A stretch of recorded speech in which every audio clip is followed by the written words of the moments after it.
E aí eu queria te fazer uma pergunta já logo de cara. Todo corretor de imóveis pode fazer avaliação imobiliária? Deve fazer. Por quê? O corretor está no meio da flutuação imobiliária. Ele vende, ele aluga, ele está ali junto com o cliente e com o proprietário. Sim. Ele sabe quanto estão pedindo naquele imóvel, ele sabe quanto aquele imóvel pode ser transacionado, ele pode ser alugado ou adquirido. Então ele conhece o mercado. Então ele pode fazer uma avaliação de mercado, ele pode estar mostrando aquilo dali que ele sabe, colocando no papel o que ele sabe. O que o corretor não sabe é exatamente isso, colocar no papel. Quando a gente coloca no papel, a gente deixa de falar corretor, a gente passa a falar avaliador. E esse papel começa a se chamar parecer técnico. Fica bem mais interessante, né? Sim.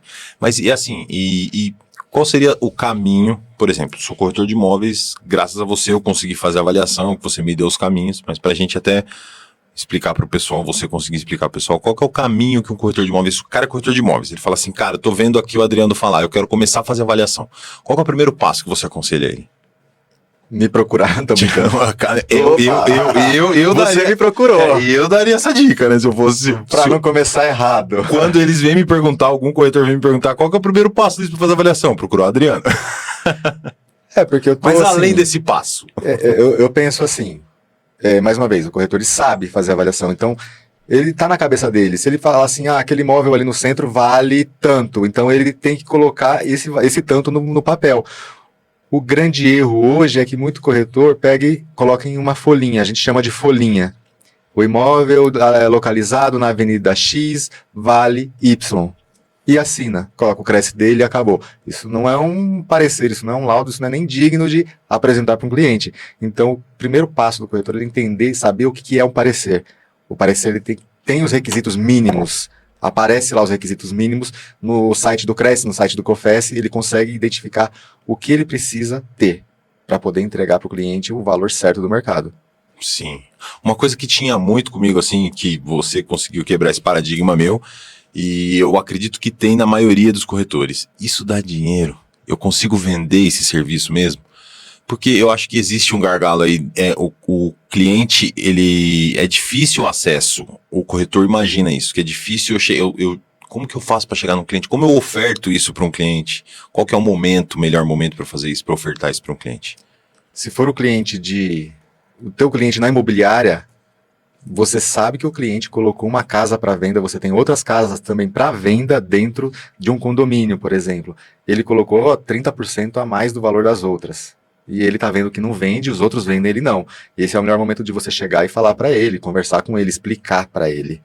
Olha, teu imóvel ele tá acima do preço, você precisa identificar o preço real para esse cliente. Acontece também, tem que tomar um pouco de cuidado na hora de falar. Quem que dá o valor do imóvel que está para venda? É o cliente, é o proprietário do imóvel. E esse valor ele vem carregado com valor afetivo. Meus filhos cresceram aqui, eu cresci aqui, essa casa foi do meu pai. Então esse imóvel ele tem um valor afetivo. E o cliente ele acha, não está errado, mas ele acha que ele vende o valor afetivo também. A pessoa que vai comprar, vai adquirir, tem que comprar aquela emoção que ele sente pelo imóvel. Sim. E não é bem assim. Então por isso que na hora de conversar com esse cliente tem que ter um pouco de cuidado. Tem que explicar para ele que o mercado não compra o valor afetivo. O mercado paga o que está se pagando naquela região pelo metro quadrado construído ou pelo metro quadrado de terreno.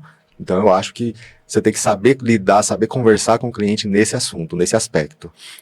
Porque tem muito disso, né? Às vezes você e eu te fiz uma avaliação recente que você me fez a mentoria dessa avaliação comigo, te agradeço desde já.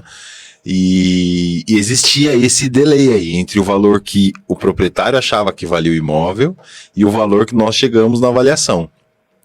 E gera uma insegurança de você conversar com o cliente sobre isso, né? Pelo menos para hoje você já não deve ter esse tipo de insegurança, mas para quem está começando como eu assim, gera essa insegurança de eu chegar pro o cara na conversa com ele, no período que eu estava colhendo as informações para fazer a avaliação, ele já tinha dado uma dica, cara, meu imóvel está na faixa de tanto e tal, e a gente chegou num valor que era até um pouco distante do valor que ele imaginava. E eu fiquei totalmente inseguro, ainda bem que eu passei, ele entendeu super, segui suas dicas de como fazer isso, mas eu acho importante você dar essa dica, né? Então, mas o que acontece? O cliente ele já chega com uma faixa. Meu imóvel está na faixa de tanto. É igual o corretor. Ele sabe o valor do imóvel, mas ele não sabe colocar no papel. O que o corretor vai fazer? Ele vai colocar no papel para mostrar para o cliente. Ele tem que fazer, ele tem que colocar as amostras. Por isso que eu falo, o que vai dar o valor do imóvel são as amostras. Você fez o trabalho, você pegou o imóvel da rua de baixo, o imóvel da rua de cima, o imóvel da mesma rua, você fez uma relação de 8, 9, 10 imóveis e você fez essa faixa de valor que o próprio cliente fala, está na faixa. Você vai mostrar para ele que não está na faixa. Entendeu? Só tem que identificar para o cliente a diferença entre preço e valor. É igual eu falei, valor é valor sentimental. Isso não tem como você vender num mercado imobiliário um valor sentimental. Tem como você avaliar, né, o valor sentimental. É a mesma coisa que eu falo para você. Se você tem um apartamento na frente do mar, lá na praia, a vista que você tem da sua sacada para o mar, qual é o valor? Não dá para falar. Você tem a sua casa, onde você cresceu. Viu seus filhos crescerem. Como você vai dar um valor para isso? Não tem como. E o mercado não paga. Não tem jeito. Você tem que ter certeza do que você está fazendo, mas você tem que fazer o trabalho, colocar o trabalho no papel. O que dá valor imóvel são as amostras. Isso eu vou falar sempre. As amostras bem coletadas, ela vai dar o valor imóvel. Porque o cliente já chegou falando para você, a faixa de tanto. Ele só falou. E você vai apresentar para ele, você vai documentar para ele a tal faixa que ele falava. Entendeu? Eu lembro que esse imóvel que você falou, ele tinha uma área extensa, Sim. de área verde. Uma área extensa de topografia bem irregular. Então, às vezes o cliente acha que tem um terreno de 2, 3 mil metros. Qual é a área útil? A área útil é 200, 300 metros, ou seja, o que é útil para o mercado? O mercado não paga uma área que não é útil, não paga uma área subutilizada. Entendeu? Então, isso tudo você colocando no papel te dá segurança de falar para o cliente. Porque o cliente falar a faixa de tanto, você vai apresentar para ele a real faixa. Eu acho que isso te gera mais segurança. É isso que você falou, é muito interessante, né? Do que você chegar no preço da área útil e da área total, que às vezes acontece muito com os clientes. O cara tem, nesse caso que você falou, 2 mil metros de terreno, mas utilizava 300, 400 metros do terreno de área que tinha uma área regular, onde tinha casa, tudo. E às vezes a pessoa, ela tem essa noção, né? Ela fala 2 mil metros vale tanto, mas o que utiliza dessa metragem toda, né? Então, é útil. O que é útil? O útil é onde ele usa para morar, para guardar carro, é o quintal dele. Mas o que é útil? Área verde não é útil. Tanto que tem legislação que fala, até diminui o valor de mercado, o valor venal do imóvel, que não é útil. É área verde. APP, por exemplo, é até uma dica bem interessante para corretor. O corretor pode fazer esse tipo de avaliação de áreas verdes. Ah, é? Tem Como muito. funciona Eu isso? faço um trabalho de assessoria para advogado. Alguns municípios o valor de IPTU é alto, é lá em cima.